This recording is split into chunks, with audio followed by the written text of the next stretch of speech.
We're here with the Close-Up Club, and this is our last update of the night. So we have some interesting news with the Senate. Yes, thank you. So it looks like Bob Menendez has won the Senate seat in New Jersey. It ended up with Menendez with a 52%, with Hugin tailing behind with a 44%. The exact numbers were Menendez with 643,000 and Hugin with 537,000. That's a 6,000 person lead. Now, even though they called it early, only less than 50% of the votes have been counted. Currently, the votes are still being counted, so it might shift, even though he was declared winner already. But Menendez is still at a staggering lead in the count, leading 53% over Hugin's 43.8%. Yeah, the race is not over yet. Right now in Texas, though, Ted Cruz has got the lead. Now he's in the lead for now. He's at 50%, and O'Rourke is at 49% right now. And I just think it's crazy how things shift so easily, because before, about like O'Rourke 5 minutes, Ted Cruz, O'Rourke was. Ted Cruz shifted. They're both right now in a big clash, and this is a big one right here. It keeps bouncing Going back and forth. to Menendez. Yeah. And they're only 12% reported right now, so it's hard to say. We're currently looking at New Mexico. New Mexico actually took a Democratic lead with Martin Heinrich leading 53.6% over Republican Mark Rich, only holding 32% of the ballot. I mean, the Democrats. Interesting win in the American Southwest. Democrats might have the House by the end of the night, and that'd be. I think it's way too close. That will be. New Jersey. If you look at big picture, I think 2020. I think New Jersey's way too close right now. If it's only 50% in and like it's within 5 points, I think it's way too close. I feel like I had Menendez predicted. I mean, Texas is even closer right now. It's 0.7. It's not 0.7% Texas is different currently now between Texas O'Rourke still and Cruz. You have. It's You're incredible.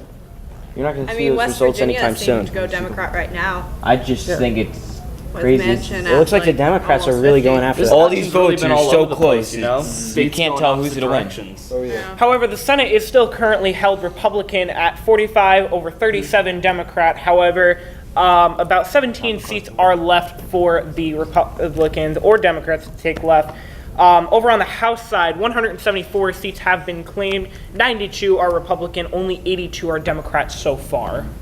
The Democrats are up 3, though, so they've added 3 So to even showing it seems a overall Democratic win or a Democratic shift in the country nationwide. It's showing Republican nationalism is still showing through strong and pretty collectively.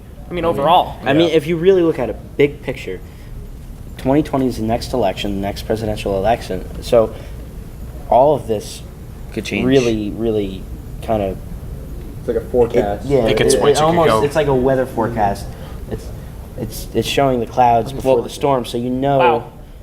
who's. Georgia you have a is good exactly idea of Georgia is Georgia's exactly tied. tied 50-50. Georgia's a Georgia, tie. yeah, Oh, Georgia yeah. House 6.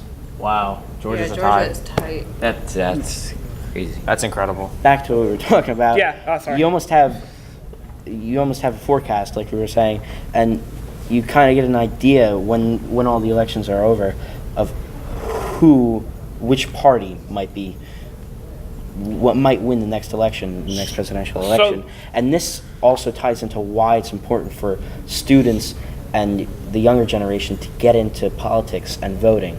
I don't know, some places were saying upwards of 1,000 votes per universities. Universities such as Florida and I believe Mississippi were taking voter counts for their students, and upwards of, I want to say it was Florida University had upwards of 1,000 votes higher than they did in the 2014 midterms.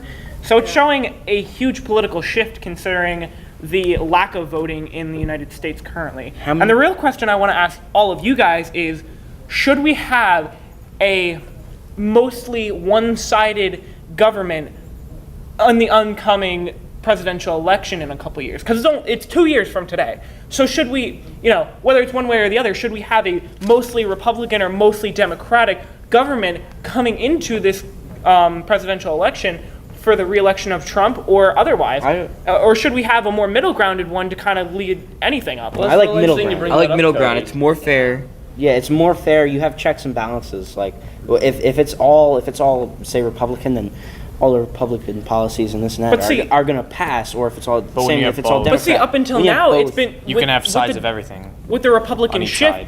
Congress has been able to get things done that we haven't seen in a long, long time. I'd like to side with you, Cody, on that. I think having your government, whether it's leaning more Republican or Democratic, I think it's nice to have it swing one way or another on well, years just going because by. you know that their policies are going to Yeah. Yeah, but it's more. Yeah, It's also right. more streamlined though. If you have a full Republican, over at DC, you can get policies passed faster. Or if you That's had a what full I- Democratic government, you have policies passed Think about it faster. like this. Sides on sides. Avoid that both. gridlock.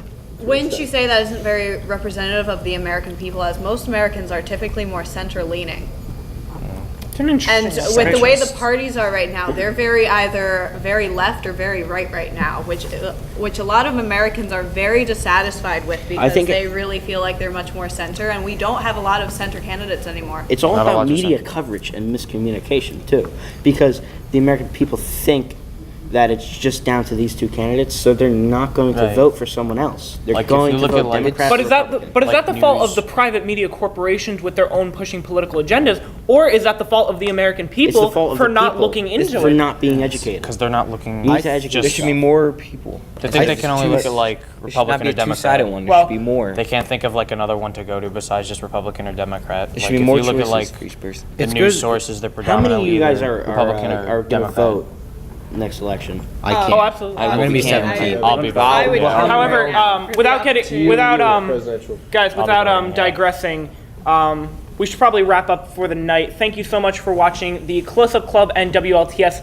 present live election coverage of the midterm elections of November 2018. We'll see what happens in 2020 with the presidential election, and we'll see what's coming up with these races. This could be a huge political shift and a huge political uprising for young adults to start voting. So thank you so much for watching, and enjoy the elections.